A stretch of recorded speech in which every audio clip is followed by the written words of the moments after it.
Hello friends. Welcome to Homeopathy Medicines. Today in this classic homeopathic materia medical lecture discuss about homeopathic medicine Illumina by Dr. E. Farrington, MD. Before starting this video, please subscribe to this channel. We need support from you to make this channel more beautiful and more informative. Now going to discuss about Illumina, its uses and symptoms. Illumina is a form of pure clay and is known as argilla. According to Herring, the symptoms which Hartleb obtained are not pure, because he simply washed his preparation of clay, while Hahnemann subjected his to a red heat. You notice by the table on the board that I have placed Bryonia as the complement of Illumina. This is particularly true of the gastric symptoms. These drugs follow each other well in gastroenteric affections. Bryonia, also, acts as an antidote to Illumina, as does also chamomilla. I have placed several of the concordant remedies with a few words in parentheses to indicate the points of resemblance. Thus pulsatilla is marked with chlorosis and ozarina, showing that in these two affections particularly, pulsatilla is concordant with Illumina. Then you notice that plumbum is similar to it in colic, and nux and sulfur in spinal affections, etc. Illumina acts best in aged persons of spare habits, who are either wrinkled and dried up looking, or in girls at puberty, especially if they are chlorotic, and also in delicate or scrofulous children, particularly children who have been artificially fed, that is nourished by the many varieties of baby foods with which the market is glutted. Such children are weak and wrinkled, nutrition is decidedly defective. The bowels are inactive.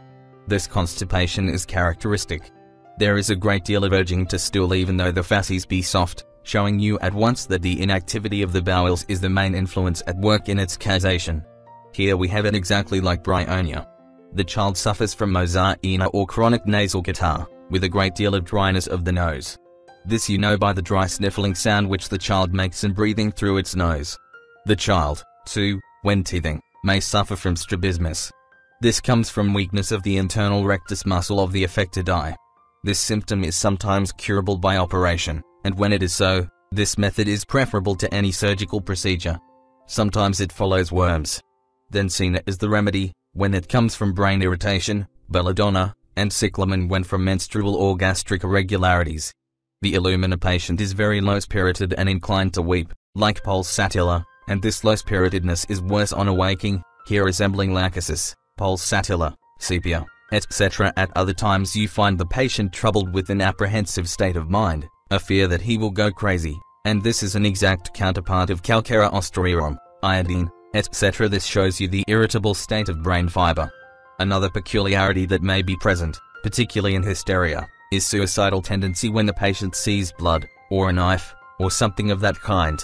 Men in whom Illumina is useful are hypochondriacal.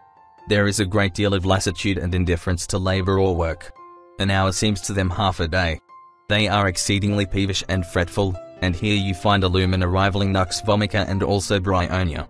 Now, on the right of the board, you will notice several headings under which I propose to consider Illumina. First, what changes are made in the blood by Illumina? I cannot tell you how it alters the blood, but there are diseases of the blood to which it is applicable, and it is convenient here to bring these to your notice. We find it indicated in anemia, and also in chlorosis, especially in young girls at puberty, when the menses are pale and scanty, and there is an abnormal craving for certain indigestible articles, such as slate pencils, chalk, whitewash, etc. The leucorrhea to which they are subject is usually transparent, or else is composed of yellowish mucus, which is profuse, sometimes running down the limbs to the feet, and quite ropey and tenacious. This exhausts them very much, because it is rich in albumin. With these symptoms, you will almost always find the mental states that I have given you. Now in nervous affections. Illumina has been used in nervous affections of a very grave character. Senning-Orson used the metal aluminium for the following symptoms in the dreaded disease locomotor ataxia, frequent dizziness, objects turn in a circle. There may be ptosis, diplopia or strabismus present. The patient cannot walk in the dark or with his eyes closed without staggering. He feels as if he were walking on cushions. There is formication, or sensation as from creeping of ants in the back and legs. The nates go to sleep when sitting. The heels become numb when walking. He has a feeling in the face as though it was covered with cobwebs, or as though the white of an egg had dried on it. He also may complain of pain in the back, as though a hot iron were thrust into the spine. Those are the symptoms indicating Illumina, and those are the symptoms which led Senghorsen to aluminium, and enabled him to cure 4 cases of the disease. Next, the mucous membranes. Alumina is a unique drug here. It acts in a limited but very well described class of cases. It causes unmistakable dryness of the mucous surfaces. If you keep that fact in mind, you can explain all the symptoms which it causes. You have at once the key to its dyspepsia, nasal catarrh, sore throat and constipation. There is dryness of the mucous membranes. After a while, there is formation of mucus, which is thick, yellow, and very difficult of detachment. Let me show you a few illustrations of this. In the eyes, for instance, we will have it indicated in blepharitis, particularly, with great dryness of the conjunctiva. The lids feel stiff, the lids crack, so dry are they. The nearest analog here is graphites, which has the same symptom, only it has more bleeding than has alumina. Alumina is useful in asthenopia from irritated conjunctivae, also in granular lids and chronic blepharitis. For dry eyes, Allen recommends, also, berberis, natrum carb, and natrum sulf. Eyes dry on reading, crocus, argentum nitricum. Drooping eyelids, nux moscata, sepia, use. Alumina also has loss of power over the internal rectus. Here it is like conium, ruta, and natrum mur. The latter, according to Woodyard, is the best. In nasal catarrh, you will find alumina indicated in children with great dryness of the nose, formation of scabs and remotely thick, tenacious yellow phlegm or mucus, which is difficult of removal. The cough indicating alumina is dry and spasmodic. It is worse in the morning when the patient coughs until he detaches a small amount of tightly adherent mucus, when it is better for a while. You find it indicated in disease of the throat, in a relaxed condition the mucous membranes, too, just that condition you meet with in clergyman's sore throat. The throat is dark red, the uvula elongated. Hoarseness appears worse in the morning, with the feeling as of a splinter in the throat when swallowing. This last symptom you find also under HEPA, argentum nitricum and nitric acid. The mucous membrane of the stomach is dry, and therefore, there is defective secretion of gastric juice. Here you have the same dyspepsia as is curable with bryonia. The distinctive symptoms for alumina are these: there is a feeling of constriction along the esophagus when swallowing food. The patient is always worse from eating potatoes, that is a good symptom for alumina. There is aversion to meat and a craving for indigestible substances. The liver is sensitive to touch, and there are stitching pains in that organ, as under bryonia.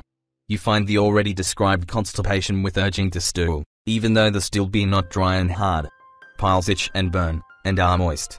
Next, we consider the action of alumina on glands. Here I have only one symptom for you, and that is the use of the drug in treating BOs. You may give it in gonorrheal BO when there exists with it a yellowish gonorrheal discharge, with burning and itching along the urethra, particularly at the matus. Lastly, the skin. Alumina acts on the skin just as it does on the mucous membranes, producing dryness and harshness of the skin. As a consequence, we find it indicated in rough, dry eruptions, which crack and may bleed, although not often, and which itch and burn intolerably, and are worse in the warmth of the bed. You will recall here that argentum nitricum, nux vomica, and sulfur are similar to alumina in spinal affections. You will find mercurius the most similar remedy to alumina in the treatment of BO. Alumina has been used as an antidote to the colic caused by plumbum. Thanks for watching this video. If you want more videos like this, please subscribe to this channel and press the bell icon. Comment us your feedback. Like and share this video with your friends and family. For paid and free consultancy online, visit homeopathymedicines.com and mayeshclinic.com. Thank you. Have a nice day. Stay healthy, stay happy.